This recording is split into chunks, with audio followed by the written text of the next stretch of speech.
वागीशतीर्थप्रार्थना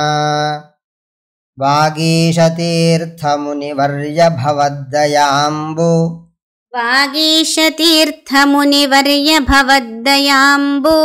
योगेन पावय मनोगृहमन्वहं मे योगेन पावय मनोगृहमन्वहं मे नागेन्द्रतल्पमधिरोपय तत्पदाब्ज नागेन्द्रतल्पमधिरोपय तत्पदाब्ज रागेण रञ्जय कलिञ्जय तद्विविक्षुम् रागेण रञ्जय कलिञ्जय तद्विविक्षुम्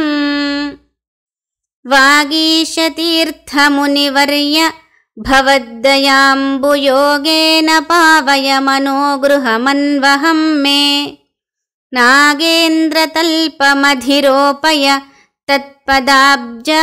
रागेण रञ्जय कलिञ्जय तद्विविक्षुम्